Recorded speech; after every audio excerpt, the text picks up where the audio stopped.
जन्मोत्सव जो मथुरा की पवित्र भूमि पर हुआ और वृंदावन की गलियों में माखन चोरी की कहानियों से गूंजता है।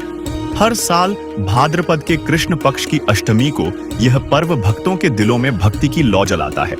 इस दिन लोग व्रत रखते हैं, मूर्तियों को स्नान कराते हैं, नए कपड़े पहनाते हैं, भोग लगाते हैं और रात भर भजन कीर्तन में डूबकर दही हांडी का तमाशा देखते हैं। मगर क्या ये सारी रस्में सचमुच शास्त्रों में लिखी हैं या हम बस परंपराओं के पीछे भाग रहे हैं? क्या ये दही हांडी और झांकियां हमें श्री कृष्ण की कृपा दिला सकती है या ये सिर्फ मनोरंजन का बहाना है? मान्यता है कि द्वापर युग में कंस के अत्याचारों से त्रस्त वासुदेव और देवकी की 8वीं संतान के रूप में श्री कृष्ण का जन्म हुआ, जिन्हें भगवान विष्णु का अवतार माना जाता है। श्रीमद् भागवत सुधा सागर के दशम स्कंध अध्याय 3 में इसका जिक्र है। लेकिन सवाल यह है कि क्या ये सारी धार्मिक क्रियाएं, व्रत, मूर्ति पूजा, भजन कीर्तन शास्त्रों की कसौटी पर खरी उतरती हैं? गीता जी तो साफ कहती हैं कि मनमाना आचरण से न आध्यात्मिक लाभ मिलता है, न ही कोई स्थायी सांसारिक सुख। फिर हम हर साल ये सब क्यों करते हैं? क्या सिर्फ कुछ पलों की खुशी के लिए या सचमुच कोई गहरा लाभ छिपा है इन रस्मों में? गीता जी में व्रत रखने की मनाही है। देखिए गीता अध्याय 6 श्लोक 16 को, जिसमें कहा गया है कि न ज्यादा खाने वाले की तथा बिल्कुल न खाने वाले की भक्ति सफल नहीं होती। वहीं व्रत के विषय में अमर ग्रंथ साहिब में संत गरीबदास जी ने कहा है, गरीब प्रथम अन्न जल संयम राखे, योग युक्त सब सतगुरु भाखे। अर्थात अन्न तथा जल को सीमित खावे, न अधिक और न ही कम, यह शास्त्र अनुकूल भक्ति साधना है। साथ ही अमर ग्रंथ साहिब के पारख के अंग में लिखा है, तीर्थ व्रत करे जो प्राणी, तिनकी छूटत है नहीं खानी। ये 14 नौमी 12 व्रतम, जिनसे जम जोरा नहीं डरतम। कर एकादशी संजम सोई, करवा चौथ गदेरी होई। 8 साते करे कंदूरी, सो तो बने नीच घर सूरी। अपने आत्माओं कितनी गजब की बात कही है भगवान ने, कमाल कर रखा है कि ये 14 नौमी 12 का कोई भी किसी प्रकार का व्रत है जो ये करते हो, इससे काल के दूत नहीं डरेंगे, तुम्हारी चोटी पकड़ के ले जाएंगे। ये साधना ठीक नहीं। करें एकादशी संजम सोई, करवा चौथ गदेरी होई। होय होय। एकादशी का व्रत रखने वाले और करवा चौथ का व्रत रखने वाली बहन बेटियां कहते हैं ये अगले जन्म में गधी की योनि में जाएंगी। अब करवा चौथ के है बता। करवा चौथ एक बहन कहती है करवा चौथ इसलिए कि पति की आयु लंबी हो। एक कह रही थी कि मैं उसी दिन करवा चौथ का व्रत रखी हुई थी और उसी दिन मेरे पति की मृत्यु होगी। इस करवा चौथ ने कति ढाल नहीं अड़ाई। और फिर सद्भक्ति ना करने से कहते हैं अगले जन्म में फिर पशु योनियों में जाओगे। आन धर्म जो मन बसे, कोई करो नर नार। गरीबदास जिंदा कहे वो जासी यम द्वार। आन धर्म जो मन बसे, आन धर्म, धर्म मीन धार्मिक पूजाएं, एक परमेश्वर को छोड़कर जो और साधनाएं मन में बसाए बैठे हैं, चाहे कोई करो नर नार, स्त्री करो चाहे पुरुष करो। गरीबदास जी कह रहे हैं परमात्मा जिंदा रूप में धर्मदास जी को कह रहे हैं वो जागा काल के द्वार, यम द्वार, नरक में जाओगा। कहे जो करवा चौथ कहानी, तास गधेड़ी निश्चय जानी।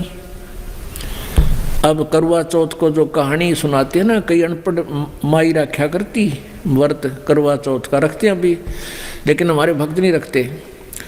और वो किसी ने बुला के न्यू कहा करती बेटी या कहानी पढ़ के सुनाइए करवा चौथ की। अब परमात्मा कहते हैं जो करवा चौथ का व्रत रखे वह भी गधी बने, और जो उसने कहानी सुनाओगी वह भी उसी कैटेगरी में होगी। इसके अलावा संत गरीबदास जी ने अमर ग्रंथ साहिब के सुमरण के अंग में कहा है, गरीब कोटिक तीर्थ व्रत करे, कोटि गज करे दान।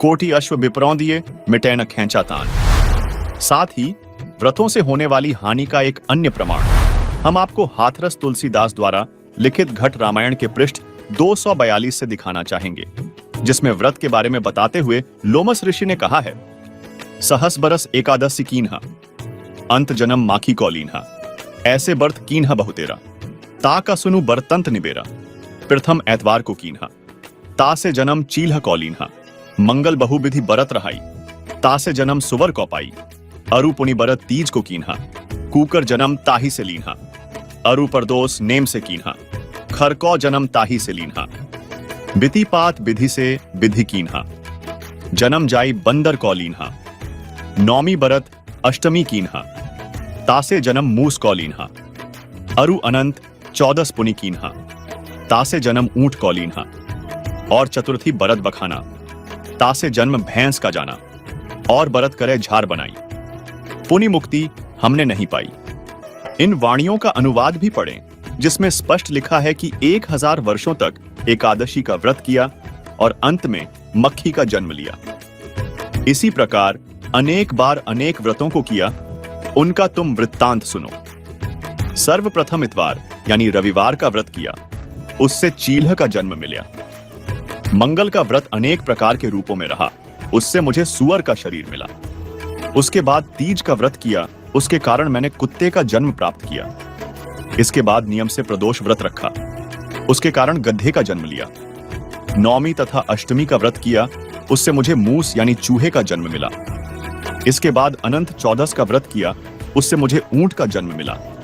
इसके बाद चतुर्थी का व्रत कहा गया, उससे भैंस का जन्म समझो।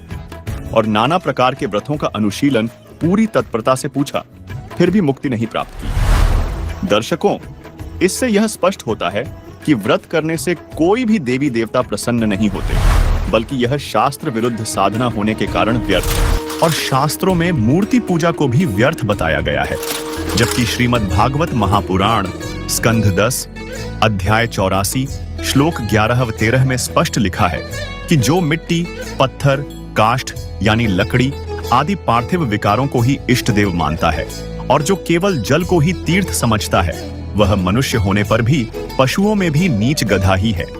इसके अलावा संक्षिप्त गरुड़ पुराण धर्मकांड प्रेतकल्प अध्याय 38 पृष्ठ 565 में लिखा है, देवता कभी काष्ठ और पत्थर की शिला में नहीं रहते, फिर भी लोग मूर्तियों को स्नान कराते हैं, भोग लगाते हैं, मानो श्री कृष्ण भूखे बैठे हों। श्रीमद् भगवद गीता और अन्य शास्त्र साफ कहते हैं कि जो साधना वेदों और गीता के खिलाफ है, उसे छोड़ देना चाहिए। भक्ति तो केवल शास्त्रों के अनुसार होनी चाहिए, ताकि हमारा मानव जीवन सार्थक हो। क्योंकि गीता अध्याय नंबर 16 के श्लोक नंबर 23 में कहा कि शास्त्र विधि को त्याग कर जो मनमाना आचरण करते हैं, देखिएगा गीता अध्याय नंबर 16 के श्लोक नंबर 23 में दिखाते हैं आपको, 23 और 24 में। गीता अध्याय नंबर 16 के श्लोक नंबर हम दिखाते हैं आपको 23 में। जो पुरुष शास्त्र विधि को त्याग कर अपनी इच्छा से मनमाना आचरण करता है, वह न सिद्धि को प्राप्त होता है, न परम गति को, और न सुख को ही।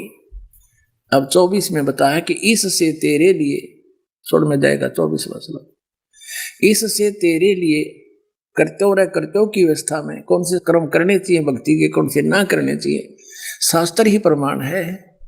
ऐसा जानकर तो शास्त्र विधि से नियत कर्म करने योग्य है, यानी शास्त्रों में जो वर्णित है वही साधना कर, अन्य करेगा तो कोई लाभ नहीं होगा, यूजलेस।